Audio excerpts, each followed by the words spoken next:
In the glasshouse industry, steam sterilization of the soil is widely practiced, but success demands more than steaming.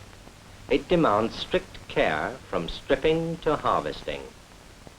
At the Cheshunt Research Station, when a house is stripped, everything is cleared out. The stems are cut just above the soil level, and stems and leaves are carried out.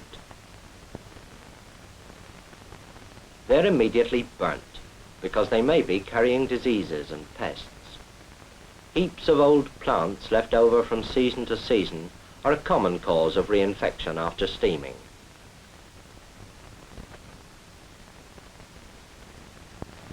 Little things, such as pieces of string and old fruit, should be cleaned out too, or you may leave centres of infection inside the house itself.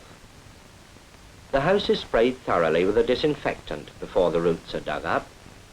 The stumps and the surface of the soil are sprayed at the same time. This limits the amount of disease carried around. They get out as much of the roots as they can. As soon as the roots are out, they're burnt. Disease organisms can't survive a hot fire, but if rubbish is left lying around a nursery, they'll spread and soon find their way back into the house. Anything that helps to keep disease out of the house and away from the crops is worthwhile. For instance, 2% solution of formaldehyde on the roads will help, applied regularly until planting time. The aim of all this is to clear away as many as possible of the disease organisms and the material they live on. When the house is washed down, everyone is reminded of this.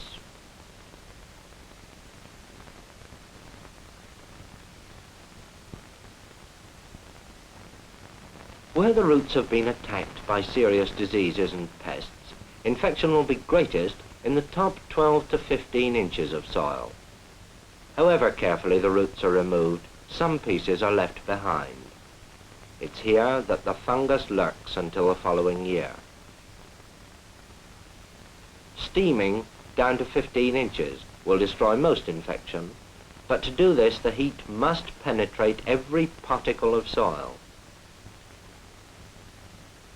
Where there has been heavy eelworm infection, you have to steam down to 18 inches, or even beyond, where the eelworms are found on the taproots of the plants. At Cheshunt, various methods of steaming have been tested out. The tray method is not very effective. An E-shaped pipe is laid on the soil. A tray is placed over each branch of the pipe. Steam is run through the pipe into the trays. The steam penetrates a little way into the soil and heats it to sterilizing temperature. But the soil is not sterilized deeply enough, and the parts along the wall foundations are missed altogether. Sources of infection remain. The harrow is more effective because it takes the steam deeper into the soil. The soil is dug thoroughly with a fork before forcing the spikes into the ground. The hollow spikes are limited in length and number so that they can be got into and out of the soil easily. The steam enters the soil through holes near the points of the spikes. Usually, it returns to the top by the shortest route, which is close to the spikes. The infection remains where the steam does not reach. Grids of this type distribute the steam very well. You can sterilize the soil to any reasonable depth. You have to dig a trench across the house to take the grids.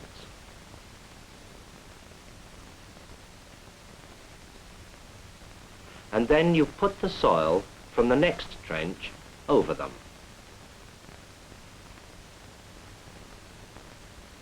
The steam enters the soil through holes 5 inches apart in the branches. It goes some way into the subsoil, as well as sterilizing all the soil above the grid. A tarpaulin should be laid on top to keep the heat in the soil. But the weight and awkwardness of these grids slows down the work.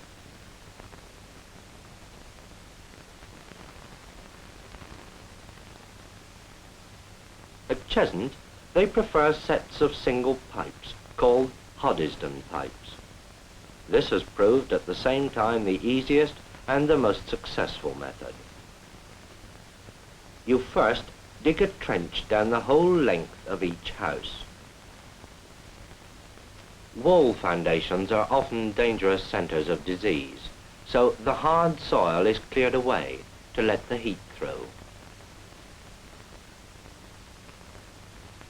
The soil from the first trench is taken across to the other side to fill the last trench.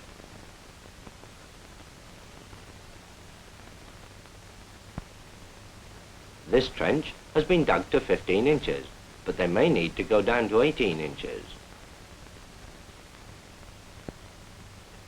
These trenches are dug in each house before the boiler arrives to save time and money. The wall foundations are difficult to sterilize. The steam may not heat them sufficiently, so they're sprayed first with a disinfectant, such as formaldehyde or a tar acid. Now the houses are ready for steaming. When the boiler arrives, the boilerman makes sure it's in good order and fills it until the gauge shows it is 2/3 full. If the pipes aren't already lagged, lagging must be improvised in order to keep the heat in the pipes and to prevent water from condensation blocking them. 80 pounds is the right pressure to start steaming. The main steam head is set on a slant in the house so that water from steam condensing in the pipes runs out through the drip cock. This water would otherwise be blown through the pipes into the soil, making it over wet and difficult to heat. Steam is run through to make sure that all the holes in the pipes are clear.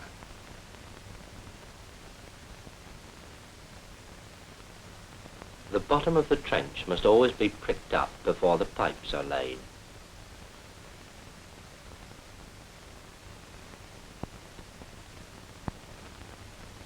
As foundations need thorough heating, the pipe is pushed hard against the wall. The soil from the second trench is used to fill the first. Lumps are broken up so that the steam can permeate the soil. If the soil is poor, this is the time to dig in horse manure, not after steaming when it may introduce infection. The bottom of each trench is pricked up before the next pipe is laid.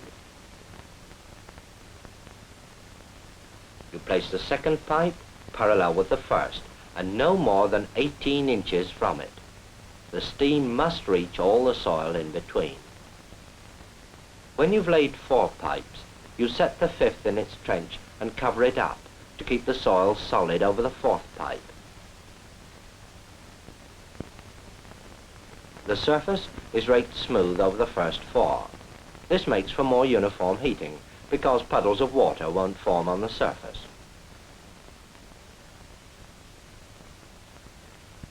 Tarpaulins are laid over the top to keep the heat in the soil.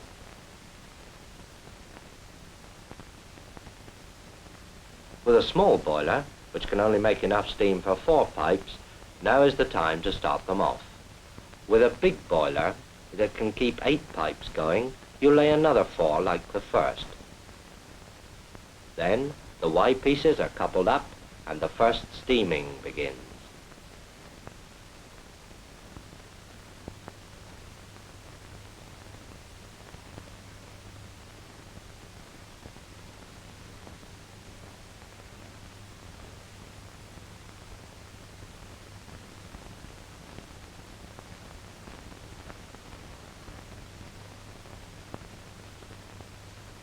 Each batch of soil must be brought up to 212 degrees Fahrenheit.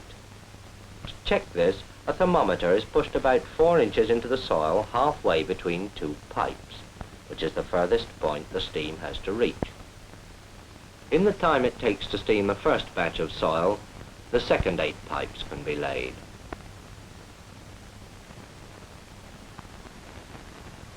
The boiler needs watching. A good, level, shallow fire is best, fed a little and often to keep it red hot.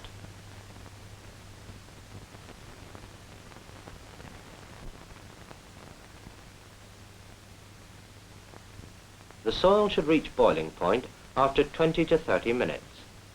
Then you note the time carefully and keep the steam on for 10 minutes more. Thorough steaming is essential. Put into a different place, the thermometer gives another check on the temperature. You find that you have just about enough time to get the second lot of pipes ready for steaming.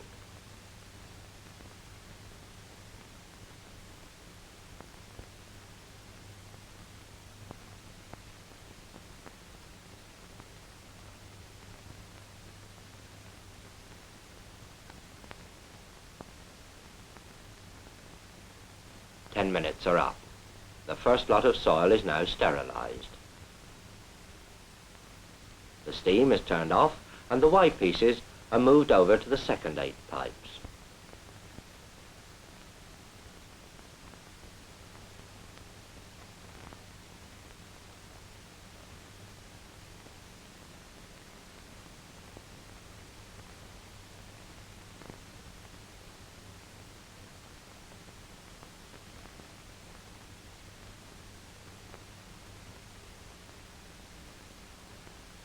Now the first 8 pipes are pulled back to form a second row. If the subsoil hasn't been pricked up before, it should be now. The Hoddesdon pipe is very easy to move.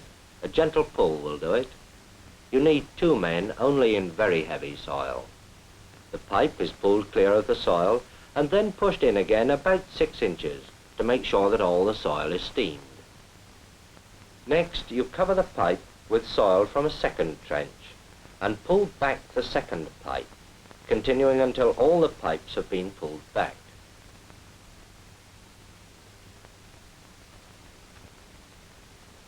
The first lot of soil has been sterilized, so when the tarpaulin is pulled back, care is taken not to walk on the clean soil, otherwise it would certainly be reinfected. The first 8 pipes are laid and coupled up for steaming, then the second 8. When the first lot of soil has been sterilized, the first 8 pipes are pulled back to form a second row. The second 8 will then be ready to come back to the second row. Here, the first pipes will be ready again to come back to the third row, and so on down the whole length of the house.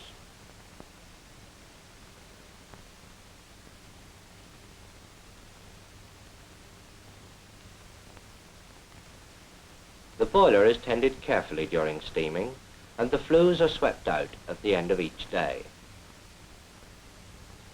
When soil has been sterilized, it is very susceptible to reinfection. Harmful fungi and pests have been killed, but they may easily get in again unless the door is locked. Disease from old plants can be carried back into houses in the most unsuspected ways.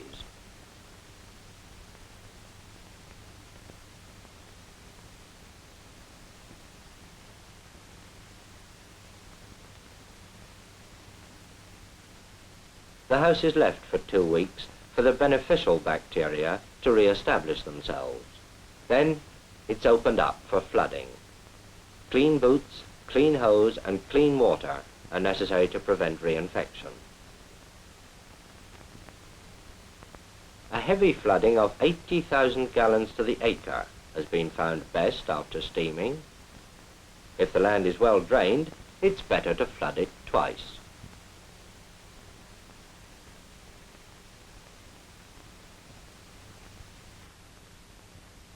Lime is applied just before the last flooding in amounts determined by the soil analysis.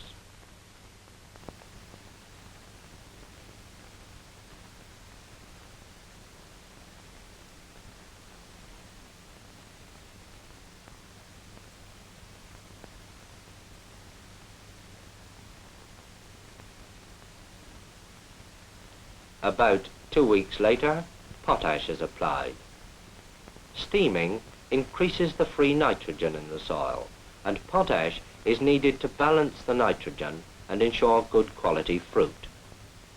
On old soil, a base fertilizer of nitrogen, potash and phosphate is needed. It should be well forked in.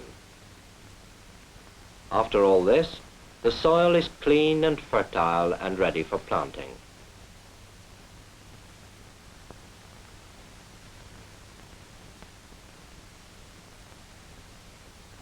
At Cheshunt, new boxes are used each year for propagating. Old boxes should be well sterilized in 2% formaldehyde solution. In the propagating house, care is taken that everything is clean. Only sterilized soil is used, and no unsterilized soil is mixed with it. Carelessness might reintroduce disease at this stage and wipe out the advantages of clean houses.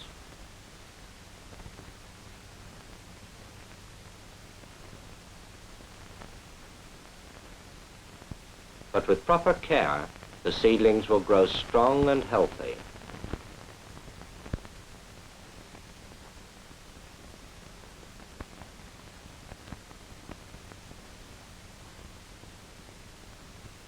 Diseased soil left in pots is a frequent source of reinfection.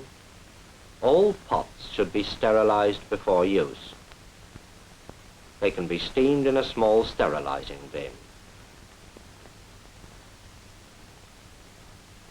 Sometimes they're soaked overnight in formaldehyde solution, but then care must be taken to make sure no air bubbles remain in which parasites could survive. Clean hands and soil are just as important in potting.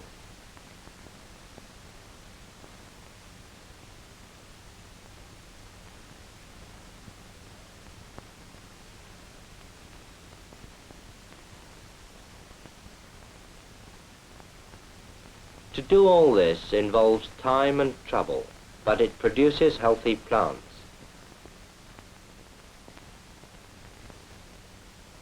To neglect it may produce damped-off plants like these.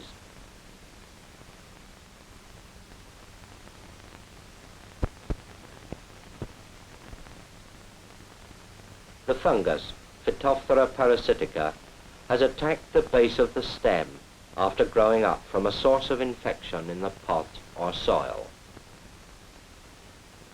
The soil in the house is now ready to receive the healthy young plants.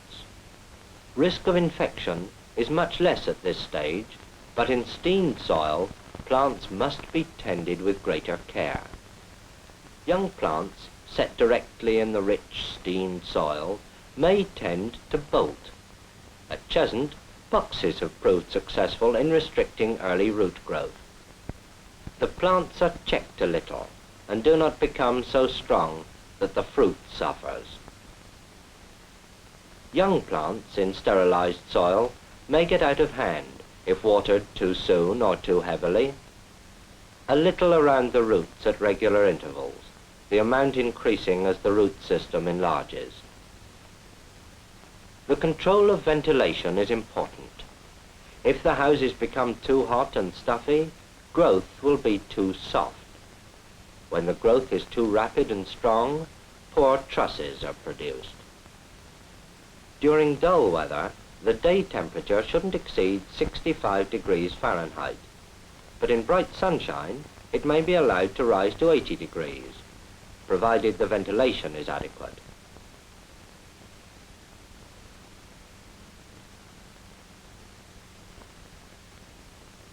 So long as these points are watched, steamed soil will produce first trusses like this. The extra cost of steaming is a good investment. Steaming will always bring some improvement in the crop. This crop has been grown in steam sterilized soil. It has been cultivated by methods specially suited to steam soil. 7 or more fruits to the truss, and 8 or 9 trusses on every plant by the end of June.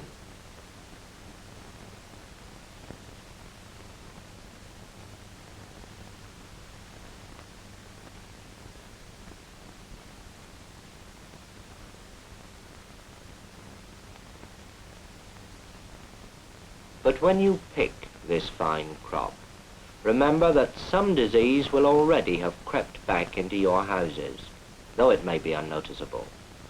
Next year, it will increase. The soil must be sterilized regularly to free it from disease.